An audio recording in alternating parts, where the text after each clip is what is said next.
आज हम स्टार्ट करने जा रहे हैं वर्क एनर्जी थ्योरम, कार्य ऊर्जा प्रमेय। तो कार्य ऊर्जा प्रमेय जानने से पहले आपको थोड़ा गतिज ऊर्जा के बारे में पता होना चाहिए। देखो, जब कोई बॉडी मोशन में होती है, कोई बॉडी मोशन में होती है, चल रही होती है, तो उसमें गतिज ऊर्जा होती है। तो उसकी गतिज ऊर्जा कैसे निकालते हैं? के बराबर हाफ mv²। ठीक है, अब देखो यहाँ पर थोड़ा सा मैं आपको क्लियर करना चाह रहा हूँ। कार्य ऊर्जा प्रमेय, वर्क एनर्जी थ्योरम क्या कहता है? कोई वस्तु है, गति में है, चल रही है, तो इस पर बहुत सारे बल लग रहे हैं। इस पर मैं बल लगा रहा हूं, घर्षण बल लग रहा है, गुरुत्वाकर्षण बल लग रहा है, अभिलंब प्रतिक्रिया बल लग रहा है, बहुत सारे बल इसमें लग रहे हैं। तो उन सभी बलों द्वारा किया गया कार्य, work done by all forces on this body, यानी इस बॉडी पे सभी फोर्सेज के द्वारा जो किया गया कार्य होता है, किसके इक्वल होगा? इसकी गतिज ऊर्जा में कितना परिवर्तन हुआ उसके बराबर होता है।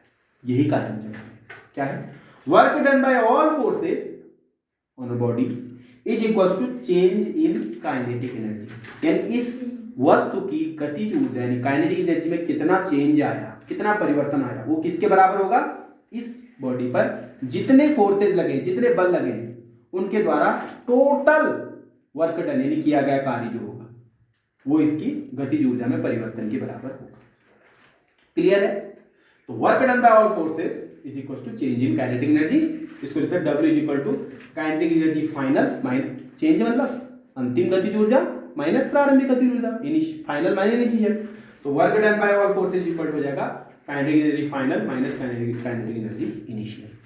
अब देखो, अगर आपका वर्क डन पॉजिटिव आ रहा है, क्या आ रहा है? वर्क डन आपका क्या आ रहा है? पॉजिटिव आ रहा है, धनात्मक आ रहा है। इसका मतलब क्या हुआ है? इसका मतलब वस्तु की गतिज ऊर्जा बढ़ी है। पहले कम थी, अब बढ़ गई। समझाई? पहले गतिज ऊर्जा उसकी कम थी, अब बढ़ गई, तभी तो इसका वर्क डन पॉजिटिव आया है। तो इसका मतलब होता है work, if work done is positive then kinetic energy, इसका मतलब आपकी बढ़ गई है। अगर वर्क डन आपका नेगेटिव आता है, कार्य नेगेटिव आता है, इसका मतलब सपोज कोई बॉडी चल रही है, आप उसको थोड़ा पीछे से आप उसको पकड़े हैं, रोकने की कोशिश कर रहे हो, चल रही चली, धीरे धीरे धीरे धीरे धीरे आगे होकर रुक जाएगी। इसका मतलब पहले उसकी गतिज ऊर्जा ज्यादा थी, लास्ट में उसकी कम हो रही है ना। तो गतिज ऊर्जा इसका मतलब क्या हो रही है? उसकी कम हो रही है, तभी इसका वर्क डन क्या है? कम है। इसका मतलब आपने उसकी गतिज ऊर्जा को ले लिया है। समझ आ गया? तो अगर वर्क डन नेगेटिव आता है तो गतिज ऊर्जा कम होती है, अगर वर्क डन पॉजिटिव आता है तो गतिज ऊर्जा बढ़ती है। तो यह है कार्य ऊर्जा। अब इसका हम प्रूफ करेंगे, सिद्ध करेंगे।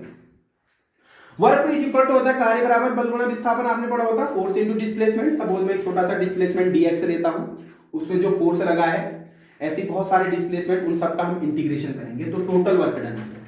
ठीक है, एक फोर्स के द्वारा कितना हुआ, दूसरे फोर्स के द्वारा कितना हुआ, तीसरा फोर्स के द्वारा क्या होगा, चौथे फोर्स के द्वारा क्या होगा, यानी सारे फोर्सेज लगे, उन सब फोर्सेज के द्वारा, सभी बलों के द्वारा जो कार्य होगा वो क्या होगा? इंटीग्रेशन के रूप में लिखेंगे। तो integration x1 to x2 f dx। समझ आई बात? Okay. Force is equal to क्या आता है? न्यूटन का सेकंड नियम, मास इनटू एक्सेलरेशन, द्रव्यमान गुणा त्वरण इनटू dx।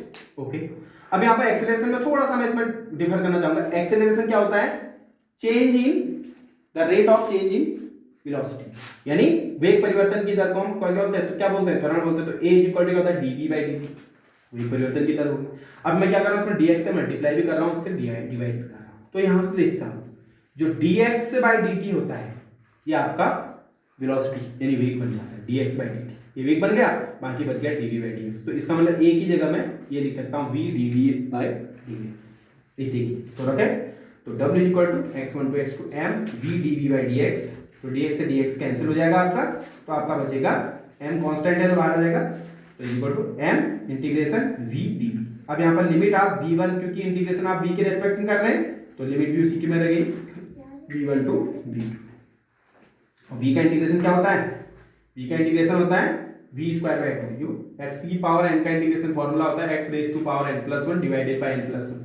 अब यहाँ पर v रखे हैं तो v की पावर 1 है, यहाँ पर देखो, तो 1, तो v 1 + 1 v²/2 हो जाएगा। ठीक है, तो यहाँ का v dv का इंटीग्रेशन हो जाएगा v²/2, limit v1 to v2। अब लिमिट कैसे रखते हैं? एक बार ये वाली लिमिट रखेंगे माइनस एक बार ये वाली लिमिट, तो 1/2 तो बाहर आ जाएगा, तो इसको लिख सकता हूं 1/2 × m इंटीग्रेशन। एक बार v की जगह v2 रखा, v2² माइनस एक बार v1 रखा तो v1²। अब 1/m को अंदर ले जाएंगे आप, तो W इक्वल टू हो जाएगा half M V2 square minus half M V1 square. अब अच्छा हाफ एम V2 स्क्वायर क्या है?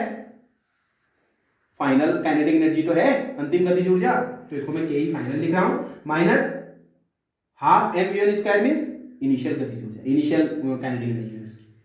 ठीक है, तो इसका मतलब work done is equal to kinetic energy final minus kinetic energy initial.